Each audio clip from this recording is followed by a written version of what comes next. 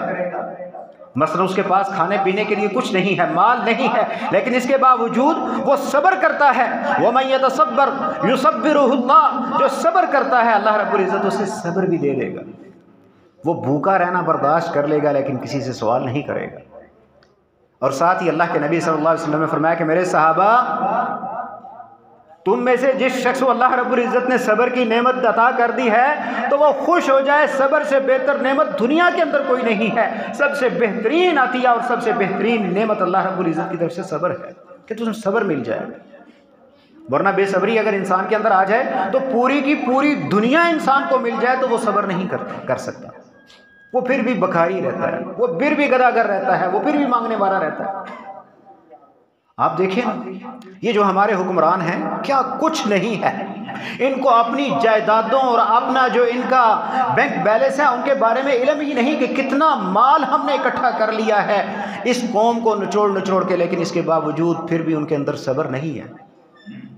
پھر بھی کوشش ہے کہ کسی طرح پوری کی پوری عوام کو ہم کھا جائیں، یہ عوام اگر کہیں بکتی ہو تو ہم ان کو بھی بیچیں اور ان کے عوض بھی جو مال آتا ہے وہ بھی ہم ہڑپ کر جائیں۔ جس کو اللہ رب العزت صبر نہ عطا کرے نا، اس کو دنیا اور آخرت سب کچھ مل جائے پھر بھی وہ صبر نہیں کر سکتا۔ اور اسی طرح عبداللہ ابن عمر رضی اللہ تعالیٰ عنہ بیان کرتے ہیں، یعنی جو مانگنے والا ہاتھ ہے وہ اس کے اندر کبھی خیر ہو ہی نہیں سکتی۔ عبداللہ ابن عمر رضی اللہ تعالیٰ عنہ بیان کرتے ہیں کہ الید العلیٰ خیر من الید السفلیٰ، اے لوگو یہ جو اوپر والا ہاتھ ہے نیچے والے ہاتھ سے بہت بہتر ہے۔ اور ساتھ ہی اللہ کے نبی صلی اللہ علیہ وسلم نے اس کی تشریح کر کے وضاحت کر کے ہمیں بتایا کہ ید علیٰ کسے کہتے ہیں۔ فرمایا کہ الید العلیٰ المنفقہ، اوپر والا ہاتھ، اس سے مراد خرچ کرنے والا ہاتھ جو ہے یہ بہتر ہے، اس کے اندر اللہ رب العزت نے خیر ہی رکھی ہے۔ اور ید سفلا سے مراد السائلہ، مانگنے والا ہاتھ، یعنی مانگنے والا ہاتھ کبھی بھی اس کے اندر خیر نہیں ہو سکتی۔ اللہ اکبر۔ اور پھر یہ جتنا بھی مانگا ہوا پیسہ ہے اس کے اندر کبھی برکت نہیں ہوتی۔ آپ دیکھ لینا یہ مانگنے والے کوٹھیاں بنا لیں گے، بہت کچھ بنا لیں گے۔ میں ایک ٹرانسپورٹر کے بارے میں جس طرح میرے علم کے مطابق جو میں جانتا ہوں، اس وقت شاید پاکستان کی سب سے بڑی کمپنی ہے اس کے پاس گاڑیوں کی، لیکن مرتے دم تک وہ مانگتا رہا، یعنی اس کے مال کے اندر برکت نہیں اسے ملی۔ یہ مانگنا جو ہے اس طرح اس کے پلے پڑ جاتا ہے اور اس کے اندر برکت نہیں ہوتی۔ صحابی رسول بیان کرتے ہیں، حکیم بن حزام رضی اللہ تعالیٰ عنہ کہتے ہیں میں رسول اللہ صلی اللہ علیہ وسلم کے پاس آیا، آپ سے میں نے سوال کیا، اللہ کے نبی صلی اللہ علیہ وسلم سے کوئی چیز مانگی، اللہ کے نبی صلی اللہ علیہ وسلم نے مجھے دے دی۔ پھر ایک موقع آیا، پھر میں نے آپ سے سوال کیا، آپ نے مجھے وہ چیز عطا کر دی۔ پھر اسی طرح ایک موقع آیا، پھر میں نے سوال کیا، اللہ کے نبی صلی اللہ علیہ وسلم نے مجھے وہ چیز دے دی۔ اور ساتھ ہی فرمایا کہ اے حکیم، یہ جو مال ہے نا خضرۃ حلو، یہ مال بڑا جو ہے آپ نے اس کے اندر اٹریکشن ہے، یہ کھینچتا ہے اپنی طرف۔ فمن اخذہ بسخاوت نفسہ بورک لہ، جو آدمی اپنی محنت مشقت کے ساتھ اور سخاوت کے ساتھ استغنا کے ساتھ اس مال کو حاصل کرتا ہے، وہ محنت مشقت کرتا ہے، کہیں کاروبار بزنس کرتا ہے، کہیں تجارت کرتا ہے یا کہیں پہ نوکری کرتا ہے تو تنخواہ کی صورت میں مال حاصل کرتا ہے، بورک لہ، اللہ تعالیٰ اس کے اندر برکتیں عطا کر دیتا ہے۔ ایک تاجر کاروبار کرنے والا گاؤں کے اندر آپ دیکھیں چھوٹی چھوٹی دکانیں ہوتی ہیں، کوئی لمبی چوڑی بچت نہیں ہوتی، ان کو شاید 10,000 15,000 ماہانہ ان کو بچت ہوگی، لیکن شہنشاہوں والی زندگی وہ گزار رہے ہوتے ہیں، اللہ تعالیٰ نے ان کو برکتیں عطا کر دی ہوتی ہیں۔ تو یہ مال جو آپ تجارت کے ساتھ، جو آپ اپنی محنت و مشقت کے ساتھ حاصل کرتے ہو، اللہ تعالیٰ اس کے اندر برکتیں ہی برکتیں عطا کر دیتا ہے۔ ومن اخذہ بِإِشْرَافِ نَفْسِهِ، اور جو آدمی اس مال کو لپک کر حاصل کرتا ہے، مانگ کر حاصل کرتا ہے، بکاری بن کے، گداگر بن کے اس کو حاصل کرتا ہے، لم یبارک فیہ، اللہ کے نبی صلی اللہ علیہ وسلم فرماتے ہیں اس کے مال کے اندر اللہ رب العزت برکتیں نہیں عطا کرتا۔ اور اس دن سے حکیم بن حزام کہتے ہیں میں نے قسم اٹھا لی، میں نے کہا اللہ کے نبی صلی اللہ علیہ وسلم آج کے بعد میں کبھی بھی کسی سے سوال نہیں کروں گا۔ اور راوی حدیث بیان کرتے ہیں کہ اس کے بعد سیدنا عمر ابو بکر رضی اللہ تعالیٰ عنہ کا دور آیا، انہوں نے حکیم بن حزام رضی اللہ تعالیٰ عنہ کو بلایا کہ آؤ ہم تمہارا حصہ تمہیں دینا چاہتے ہیں مال فے میں سے، اور اسی طرح جو اللہ رب العزت نے ہمیں مال عطا کیا ہے غنیمتوں میں سے، وہ ہم تمہارا حصہ تمہیں دینا چاہتے ہیں۔ انہوں نے انکار کر دیا کہ میں یہ مال نہیں لوں گا۔ اس کے بعد سیدنا عمر رضی اللہ تعالیٰ عنہ کا دور آیا، انہوں نے بلایا کہ آؤ ہم تمہارا حصہ تمہیں دینا چاہتے ہیں، انہوں نے انکار کر دیا۔ سیدنا عمر رضی اللہ تعالیٰ عنہ کہتے ہیں لوگوں گواہ بن جاؤ، ہم نے حکیم کو اس کا جو حصہ بنتا تھا مال فے میں سے وہ دینے کے لیے اسے بلایا ہے، لیکن اس نے انکار کر دیا ہے۔ حکیم آج کے بعد کسی سے کچھ نہیں لے گا۔ اور راوی حدیث بیان کرتے ہیں کہ پھر حکیم بن حزام رضی اللہ تعالیٰ عنہ ساری زندگی انہوں نے اسی طرح گزاری، کسی سے سوال نہیں کیا، اپنی محنت اور مشقت کر کے وہ جو ہے وہ مال کماتے رہے اور اپنے زندگی گزران جو ہے وہ چلاتے رہے، کبھی کسی سے سوال نہیں کیا۔ اور صحابہ کرام، آپ صحابہ کی تاریخ پڑھ کے دیکھیں، ان کی زندگیاں اٹھا کے دیکھیں، اللہ کے نبی صلی اللہ علیہ وسلم کے بارے میں دیکھیں کہ اللہ کے نبی صلی اللہ علیہ وسلم غزوہ خندق کا واقعہ آپ کے سامنے کئی دفعہ میں نے بیان کیا ہے کہ حالت یہ ہے، جابر بن عبداللہ رضی اللہ تعالیٰ عنہ بیان کرتے ہیں، کہتے ہیں کہ میں نے دیکھا اللہ کے نبی صلی اللہ علیہ وسلم کے چہرے کا رنگ اترا ہوا، بھوک کی وجہ سے اتنے نڈھال ہیں، ساتھ کام بھی کر رہے ہیں، اور صحابہ اکرام بھی جو ہیں ان کی حالت بڑی قسم پرسی کی ہے، لیکن کسی سے سوال نہیں ہے کہ یار کوئی کھانے کے لیے دے دو۔ کہتے ہیں میں نے دیکھا کہ اللہ کے نبی صلی اللہ علیہ وسلم کے چہرے پہ جو ہے وہ نکاحت نظر آ رہی ہے۔ میں نے گھر گیا، گھر میں جا کر اپنی بیوی کو کہا کہ گھر میں کچھ کھانے کے لیے ہے۔ اللہ کے نبی صلی اللہ علیہ وسلم کے چہرے کی حالت بڑی بدلی ہوئی ہے۔ بیوی نے کہا کہ ہمارے پاس کچھ جو 2.5 کلو جو پڑے ہوئے ہیں، ایک بکری کا چھوٹا سا بچہ تھا، اس کو میں نے ذبح کیا، میں نے اسے کہا کہ یہ جو ہیں ان کو پیس کے آٹا بناؤ، اس نے آٹا بنایا، میں نے وہ بکری کا بچہ اس کو ذبح کیا، اس کا گوشت بنایا، اس کو ہانڈی پہ چڑھایا، گیا رسول اللہ صلی اللہ علیہ وسلم کے پاس، کہا اللہ کے نبی صلی اللہ علیہ وسلم ہم نے آپ کے لیے تھوڑا سا مختصر سا کھانے کا بندوبست کیا ہے، چند ساتھیوں کو لے کے آ جائیں، ہمارے پاس لمبا چوڑا انتظام نہیں ہے۔ اللہ کے نبی صلی اللہ علیہ وسلم نے پورے صحابہ کے اندر 3000 کی لگ بھگ تعداد ہے، سب کے اندر اعلان کر دیا کہ آؤ جابر نے تمہارے لیے کھانے کا بندوبست کیا ہے۔ کہتے ہیں میں نے کہا جس بات کا ڈر تھا وہ تو ہو گئی،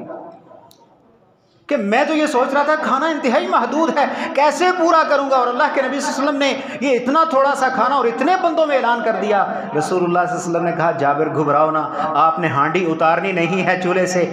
اور اس سے جو ہے وہ کپڑا نہیں اتارنا، اور روٹیاں پکانی نہیں شروع کرنی جب تک میں نہ آ جاؤں۔ اللہ کے نبی صلی اللہ علیہ وسلم آئے، آ کے اپنا لعاب جو ہے وہ ہانڈی کے اندر ڈالا، اللہ نے اتنی برکتیں عطا کر دی کہ اتنے لوگ وہ کھانا کھا کے چلے گئے، ہمیں پھر بھی پتہ نہیں چل رہا تھا کہ کھانے سے پہلے ہانڈی زیادہ تھی یا بعد میں زیادہ ہوگی۔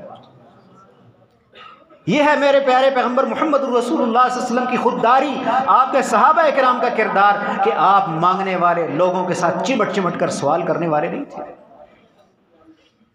اور اسی طرح کبشہ انماری رضی اللہ تعالیٰ عنہ بیان کرتے ہیں، کہتے ہیں کہ اللہ کے نبی صلی اللہ علیہ وسلم نے فرمایا کہ میرے صحابہ 3 چیزیں ایسی ہیں میں ان پر قسم اٹھاتا ہوں کہ وہ ہو کے رہیں گی، اور یہ حدیث تمہیں بیان کر رہا ہوں، اسے یاد کر لو، یہ رسول اللہ صلی اللہ علیہ وسلم کے الفاظ ہیں۔ اور کہتے ہیں کہ اللہ کے نبی صلی اللہ علیہ وسلم نے فرمایا کہ ما نقص صدقۃ مال عبد، کہ صدقہ کبھی بھی کسی بندے کے مال کو کم نہیں کرتا۔ اس بات پر میں قسم اٹھاتا ہوں، قسم اٹھا کے کہتا ہوں کہ صدقے سے آپ کا مال کم نہیں ہوگا۔ وما ظلم عبد مظلمۃ، اور کسی بندے پہ کوئی ظلم کیا جاتا ہے، اس کے ساتھ کوئی زیادتی ہوتی ہے، الا صبر علیہا، وہ اس بات پر صبر کر لیتا ہے، اللہ رب العزت اس کو عزت عطا کرتا ہے۔ اللہ کے نبی صلی اللہ علیہ وسلم نے فرمایا اس بات پر بھی میں قسم اٹھاتا ہوں کہ آپ کے ساتھ زیادتی ہوتی ہے، کوئی ظلم ہوتا ہے، اس پر آپ صبر کر لیتے ہو، کسی سے بات ذکر نہیں کرتے، اس کے بدلے میں اللہ آپ کو عزتیں عطا کرتا ہے۔ یہ بھی رسول اللہ صلی اللہ علیہ وسلم نے قسم اٹھا کے یہ بات بیان کی۔ اور تیسری چیز ما فتح اللہ عبد باب مسئلۃ الا فتح اللہ علیہ باب فقر، فرمایا کہ کوئی بندہ اگر سوال کا دروازہ کھولتا ہے تو اللہ تعالیٰ اس پر فقر کا دروازہ کھول دیتے ہیں، وہ فقیر اور تنگ دست ہی رہتا ہے، اس بات پر بھی میں قسم اٹھاتا ہوں۔ اتنا اللہ کے نبی صلی اللہ علیہ وسلم نے فرمایا۔ اور ساتھ ہی ابو ہریرہ رضی اللہ تعالیٰ عنہ حدیث کے راوی ہیں، کہتے ہیں کہ ما زال عبد ما یزال الرجل یسأل الناس، کہ بندہ جو ہے وہ ہمیشہ لوگوں سے سوال کرتا رہتا ہے حتیٰ کہ قیامت کا دن آئے گا، لیس فی وجہہ مضغۃ لحم، اس کے چہرے کے اندر گوشت کا لوتھڑا تک نہیں ہوگا۔ اور یہ سوال کرنے والے لوگ جو ہیں، ان کے چہرے قیامت کے دن بالکل ایسے ہوں گے کہ یہ جس طرح کہ کسی نے اپنے ہاتھوں سے اپنا چہرہ نوچ ڈالا ہو، اس طرح کی حالت ان کی ہوگی۔ اور آج ذرا ذرا سی بات پر لوگ جو ہیں وہ سوال کرنے کے لیے نکل پڑتے ہیں۔ لوگوں نے اس کو کاروبار اور بزنس بنا لیا ہے۔ سوال کن لوگوں کے لیے؟ 3 قسم کے لوگوں کے لیے اللہ کے نبی صلی اللہ علیہ وسلم نے سوال کی اجازت دی۔ قبیصہ بن مخارق رضی اللہ تعالیٰ عنہ حدیث کے راوی ہیں، کہتے ہیں کہ اللہ کے نبی صلی اللہ علیہ وسلم نے فرمایا کہ 3 قسم کے لوگ، ان کے لیے سوال کی اجازت۔ ایک وہ شخص جس نے کسی کے تاوان یا کسی کی ضمانت اٹھائی، اب وہ ضمانت والا بھاگ گیا، تاوان اس پہ آ گیا، لہٰذا اس کے لیے سوال کی اجازت ہے۔ جب تک وہ تاوان ادا نہیں کر لیتا سوال کر سکتا ہے، جو ہی وہ تاوان پورا ہو جائے سوال کرنا چھوڑے۔ دوسرے نمبر پر وہ شخص کہ جس کو کسی قسم کا کوئی طوفان، کوئی مصیبت، کوئی آندھی، کوئی جو ہے وہ فلڈ پہنچا، یعنی آفات زمانہ جو ہے ان کے ساتھ اس کا مال تباہ ہو گیا، دکان تھی وہ گر گئی، بزنس کاروبار فیکٹری تھی وہ تباہ ہو گئی، وہ بیچارہ آفات کی نظر ہو گیا تو اسے مانگنا پڑ گیا، تو وہ اس وقت تک مانگ سکتا ہے جب تک اپنا وہ معاملہ پورا نہیں کر لیتا۔ جو ہی اس کے معاملات پورے ہو جائیں اسے سوال کی اجازت نہیں۔ اور تیسرے نمبر پر وہ شخص ہے جس کے لیے پاس کھانے کے لیے ہے ہی کچھ نہیں، تو وہ اس وقت تک سوال کر سکتا ہے جب تک اس کو کھانے کے لیے کچھ مل جائے۔ جو ہی مل گیا اب اسے سوال کی اجازت نہیں۔ اللہ کے نبی صلی اللہ علیہ وسلم نے فرمایا کہ اے قبیصہ، اگر اس کے بعد بھی کوئی بندہ سوال کرتا ہے تو وہ حرام کھاتا ہے، اس کے لیے وہ مال حرام ہے۔ تو بہرحال عرض کرنے کا مقصد یہ ہے کہ آج ہمارے ہاں یہ ایک بہت بڑا المیہ ہے کہ جس طرح ہم لوگ اللہ کے راستے میں خرچ کرتے ہیں، اسی طرح یہ سوال کرنے والے لوگ بھی اس وقت ہمارے معاشرے کا حصہ بن گئے۔ اور اس کے پیچھے میں آپ کے سامنے ذکر کر چکا ہوں کہ کتنے بڑے بڑے مافیاز ہیں، کتنے بڑے بڑے ٹھیکیدار ہیں کہ جو باقاعدہ یہ کام لوگوں سے کرواتے ہیں۔ بچوں کو اغوا کیا جاتا ہے اور پھر ان سے یہ کام کیا جاتا ہے۔ لوگ باقاعدہ بچوں کو اغوا کر کے ان کو معذور کرتے ہیں، ان کی آنکھیں جو ہیں وہ ضائع کر دی جاتی ہیں، ان کی ٹانگیں یا ان کا کوئی نہ کوئی عضو ضائع کر کے ان سے جو ہے وہ منگوایا جاتا ہے اور ان کو گداگر بنایا جاتا ہے۔ یہاں تک حالات پہنچ چکے ہیں۔ تو یہ کام کیسے ختم ہوگا کہ ہم ان لوگوں کی حوصلہ افزائی نہ کریں، ان کو دینا چھوڑ دیں، ان کو ڈانٹیں نہ۔ ڈانٹنے سے اللہ کے نبی اللہ رب العزت نے منع کیا قرآن مجید کے اندر۔ اگر وہ کھانا مانگتے ہیں تو کھانا کھلا دیں، لیکن ان کے ہاتھ میں پیسے نہ تھمائیں۔ آج تو ہماری گورنمنٹ بھی اسی کام پر لگی ہوئی ہے کہ لوگوں کے اندر کوئی بے نظیر فنڈ کے نام سے، کوئی کسی فنڈ کے نام سے لوگوں کو بھکاری بناؤ، ان کو گداگر بناؤ، ان کو سوالی بناؤ۔ یہ نہیں کہ یار ان کو کوئی کاروبار کھول کے دے دیں، جو پیسہ ہم ان کے لیے لگاتے ہیں اسی کی فیکٹریاں لگائیں، اسی کے اندر ان کو ملازم رکھیں تاکہ یہ تنخواہوں سے وصول کریں۔ ہم نے صدقات دینی ہوتی ہے 10-10 روپے، زکوٰۃ دینی ہوتی ہے 10-10 روپے دینے کے بجائے ہم کسی ایک بندے کو پکڑیں، اس کو اچھا بہترین کاروبار کھول کے دے دیں، چھوٹی سی دکان اس کو بنا کے دے دیں۔ اگر کوئی بیوہ ہے تو اسے سیونگ مشین لے کے دے دیں، یا کوئی ایسا کام جو وہ کر سکتی ہو اسے لے کے دے دیں، تاکہ اس کے اندر کام کرنے کی طرف توجہ بڑھے، وہ بکاری نہ بنے، مانگنے والی سائلہ نہ بنے، وہ جو ہے وہ باقاعدہ کام کر کے اپنی خودداری کے ساتھ جو ہے وہ کما کے اپنے بچوں کا پیٹ پالے۔ تو اللہ رب العزت سے دعا ہے کہ اللہ تعالیٰ یہ جتنی بھی ایسی خرابیاں اس وقت ہمارے معاشرے کا حصہ بن چکی ہیں ان سے بچنے کی توفیق عطا کرے۔ وما علیہ الا البلاغ۔